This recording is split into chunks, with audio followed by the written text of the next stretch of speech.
High আসসালামু আলাইকুম everyone, আশা করি সবাই ভালো আছেন। আল্লাহর রহমতে আমিও ভালো আছি। আজকে আমি আপনাদের সাথে শেয়ার করব খুবই মজার একটা ভিডিও। এইখানে দেখুন মুরগির মাংস। আজকে আমার বাসায় গেস্ট আসছে, তাই হঠাৎ করে গেস্ট আসছে। আমি কি কি রান্না করলাম এবং কিভাবে তাদেরকে আপ্যায়ন করলাম পুরো ভিডিওতে আপনাদের সাথে শেয়ার করব। এইখানে আমি প্রথমে দিয়ে দিয়েছি সরিষার তেল। সরিষার তেলের মধ্যে পেঁয়াজ কুচি আর তেজপাতা দিয়ে আমি পেঁয়াজটাকে হালকা গোল্ডেন ব্রাউন কালার করে ভেজে নিচ্ছি। পেঁয়াজের কালার কিন্তু পরিবর্তন হয়ে আসছে। এখন আমি একে একে সব ধরনের মশলা দিয়ে দিচ্ছি।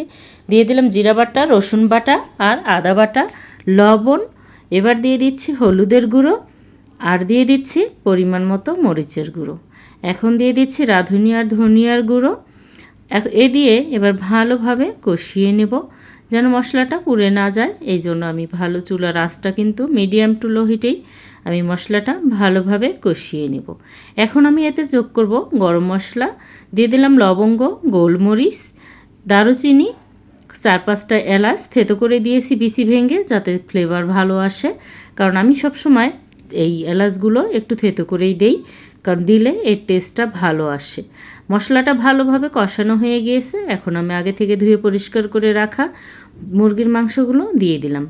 আমি এই পাশে মুরগির মাংসটা ভালো করে কষিয়ে নেব। আর একটা চুলাতে কিন্তু আমি অন্য রান্না তুলে দিয়েছি, যেহেতু গেস্ট হঠাৎ করে আসবে তাই তাদের জন্য আমি আয়োজন করছি। 2 চুলাতে 2 হাতে আমি কি কি রান্না করলাম এবং কীভাবেই করলাম আমি কিন্তু এই ভিডিওতেই আপনাদেরকে দেখাবো। মুরগির মাংসটা কষানো এই পাশে দিয়ে ঢাকনা দিয়ে রান্না করতে দিয়েছি। আর এই পাশে কিন্তু আলু দিয়ে গরুর মাংসও উঠিয়ে দিয়েছি। গরুর মাংসটাও কষানো হয়ে গিয়েছে, আমি ঝোল দিয়ে লাস্টের জন্য রেখে দিয়েছি। এবার ঢাকনা দিয়ে এই পাশে আমি মুরগির মাংসতে এখন যোগ করব কয়েকটা কাঁচামরিচ। কাঁচামরিচ দিলে কিন্তু এর ফ্লেভারটা খুবই ভালো আসে আর খেতে কিন্তু খুবই ভালো লাগে। আপনারা নতুন রাঁধুনি বা ব্যাচেলর যারা, তারা কিন্তু এইভাবে রান্না করতে পারেন, দেখবেন ভালো লাগবে ইনশাআল্লাহ। আর মেহমানরা অবশ্যই আপনার হাতের রান্নার প্রশংসা করবে। আমি যে নর্মাল এই যে কোনো সাধারণ মশলাগুলো দিয়েই, বেসিক যে গরম মশলা এগুলো দিয়ে কিন্তু এইভাবে রান্না করি, খুবই টেস্টি হয়। আর এবং আমার বাসায় যে মেহমান আসছে বা এর আগেও যারা আসছে আমার হাতের রান্না খেয়েছে, তারা অবশ্যই প্রশংসা করেছে।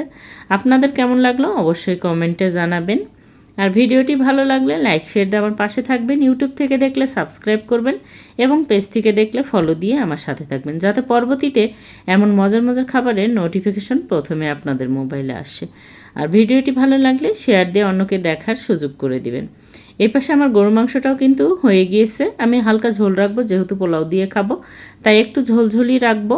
এই কারণে আমি আরেকটু এই যে 2 চুলাতে কিন্তু আমি 2টো রান্না বসিয়ে দিয়েছি। আর এই পাশে আমার মুরগির মাংসটাও ঝোল দিয়ে দিয়েছিলাম, এটাও হয়ে গিয়েছে।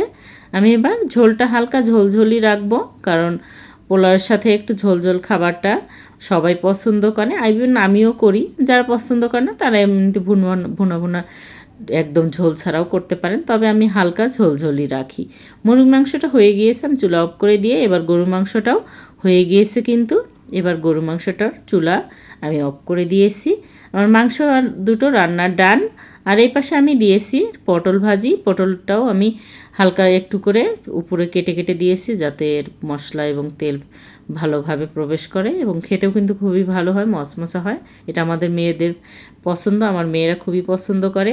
এই পাশে পটল ভাজা হয়ে গিয়েছে। আর এইখানে পোলাওটাও আমি বসিয়ে দিয়েছিলাম। এখানে 2 কেজি চালের পোলাও রান্না করেছি।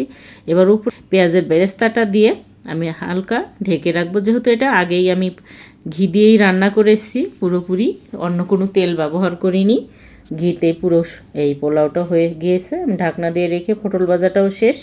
আর রান্না করে নিচ্ছি শুটকি। আমার যে গেস্ট আসছে সে হচ্ছে আমার হাতে শুটকি রান্নাটা খুবই পছন্দ করে। আমার খালা আর খালু ওরা আসছে, আমার নানি, তাই তাদের জন্য একটু শুটকি রান্না করছি। এই লোটটা শুটকি কিন্তু এটা তারাই নিয়ে এসেছে মূলত এই শুটকি, কারণ আমার হাতে শুটকি রান্না তাদের খুবই পছন্দ। এই জন্য তারা সবসময় আসলেই শুটকি নিয়ে আসে। আমি তাদের জন্য, যেহেতু তারা নিয়ে আসছে, তাই একটু রান্না করে দিচ্ছি। শুটকিটাও কিন্তু তার খুবই প্রিয়। আর হয়ে গিয়েছে আমার শুটকি রান্না। এবার গরম গরম সব কিছু পরিবেশন করে নেব টেবিলে। চলুন, এই যে সমস্ত কিছু আমি নিয়ে এসে গেস্টদেরকে এখন খেতে দিব। ধন্যবাদ সবাইকে আমার এই ভিডিওটি দেখার জন্য, আমার সাথে থাকার জন্য।